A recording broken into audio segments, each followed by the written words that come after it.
आहे आणि आज आपण एक नजर टाकणार आहोत ती समाजसेवेला वाहून घेतलेल्या नवीन पनवेलमधील घरत कुटुंबावर। गेली अनेक वर्ष हे कुटुंब समाजसेवा करत आले आहे आणि त्याच्या समाजसेवेच्या झलकेची ही चित्रफित लोकनेते रामशेठ ठाकूर, आमदार प्रशांत ठाकूर व माजी सभागृह नेते परेशजी ठाकूर यांच्या मार्गदर्शनाखाली आपल्या प्रभागात विविध विकासाची कामे करणाऱ्या नगरसेविका म्हणजेच सौ सुशीला जगदीश घरत, अर्थातच प्रत्येक कामात त्यांचे पती जगदीश घरत यांनी त्यांना पाठिंबा देत असतात। गेली 20 वर्षांहून अधिक काळ त्या आपल्या प्रभागात सामाजिक कार्य करत आहेत। या कामाची पोचपावती त्यांना 2017 साली नगरसेविका म्हणून निवडून देऊन मतदारांनी दिली। या संधीचं त्यांनी सोनं केलं। आपल्या प्रभागात त्यांनी विकासाची गंगा आणली। या त्यांच्या कामाची दखल घेत त्यांना भागीरथी भोईर सामाजिक प्रतिष्ठाने राज्यस्तरीय समाजभूषण पुरस्कार देऊन त्यांना गौरविले आहे। प्रामुख्याने A type, PL5, E type येथील रहिवाशांना कमी दाबाने पाणी पुरवठा होत होता। अनेक वर्ष जुन्या जलवाहिन्या असल्याने त्या बदलणे आवश्यक असल्याचे लक्षात येताच नगरसेविका सुशीला घरत यांनी स्वखर्चाने या जलवाहिन्या बदलल्या आणि कमी दाबाचा पाणी पुरवठ्याचा प्रश्न निकाली लागला। कोणतीही समस्या असो त्यावर त्वरित तोडगा काढणाऱ्या नगरसेविका म्हणून त्या वार्डात प्रसिद्ध आहेत।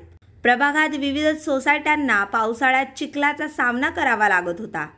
त्या ठिकाणी स्वखर्चाने पेवर ब्लॉक बसवून दिले। त्यामुळे येथील रहिवासी त्यांचे नेहमीच आभार मानतात। रात्रीच्या वेळी ज्या रस्त्यावर अंधाराचे साम्राज्य असायचे त्या रस्त्यावर पथदिवे लावून तो परिसर प्रकाशमय केला। नागरिकांच्या आरोग्याची त्यांना विशेष काळजी असते आणि म्हणूनच त्या वेळोवेळी आरोग्य शिबिरे राबवत असतात।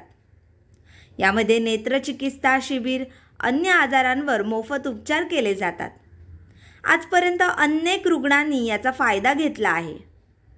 विद्यार्थ्यांनी शिक्षणात नेहमीच अग्रेसर राहावे या विचारांच्या त्या असून गुणवंत विद्यार्थ्यांना प्रोत्साहन देण्यासाठी दरवर्षी त्यांना गुणगौरव केला जातो, ज्यामुळे विद्यार्थ्यांमध्ये एक नवं चैतन्य निर्माण होतं।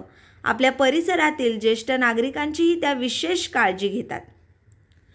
ज्येष्ठ म्हणजे म्हातारे नाही तर अनुभव या विचारांच्या त्या असून या अनुभवाचा त्या नेहमीच सत्कार करत आल्या आहेत। कोरोना काळ हा सर्वांसाठीच कठीण काळ होता, परंतु या काळातही त्यांनी आपले समाजकार्य सुरूच ठेवले। नागरिकांचा कोरोनापासून बचाव व्हावा यासाठी इम्युनिटी बूस्टर गोळ्यांचं वाटप, कोरोना काळात आपले कर्तव्य बजावणाऱ्या खांदेश्वर पोलिसांना उत्तम प्रतीचे मास्कचे वाटप असे अनेक कार्यक्रम राबवले। आज आधार कार्ड हे प्रत्येक ठिकाणी पुरावा म्हणून अनिवार्य झाले आहे। हे आधार कार्ड काढण्यासाठी नागरिकांना भटकावे लागू नये म्हणून वेळोवेळी त्यांनी आधार कार्ड कॅम्प घेतले आहेत। तसेच आरोग्यदायी अशा आभा कार्डचेही वाटप त्यांनी अनेक नागरिकांनी केले आहे। तरुणांनी जास्तीत जास्त मतदान सहभागी व्हायला पाहिजे असे त्यांचे मत आहे। त्यासाठी आवश्यक असते ते मतदान कार्ड। यासाठी त्यांना अनेक वेळा मतदार नोंदणी कार्यक्रम राबवले आहे। हे सर्व सामाजिक कार्य करत असतानाच आपले सणही त्या उत्साहाने साजरे करतात। गौरा गणपती हा त्यापैकीच एक। तसेच नवरात्र उत्सवात रासदांडिया कार्यक्रमाचे आयोजन मोठ्या प्रमाणात केले जाते। महिलांनी सक्षम व्हावे म्हणून त्यांनी बचत गट सुरू केले आहे। महिलांच्या आवडीचे हळदी कुंकू कार्यक्रम त्या मोठ्या प्रमाणात साजरा करतात। अस्मिता कला क्रीडा सांस्कृतिक मंडळ व प्रियदर्शनी महिला मंडळाच्या माध्यमातून त्या अनेक कार्यक्रम राबवत असतात। आता त्यांच्या सामाजिक कार्याचा वारसा पुढे नेण्यासाठी त्यांची मुलगी डॉक्टर अस्मिता घरत ही पुढे सरसावली आहे।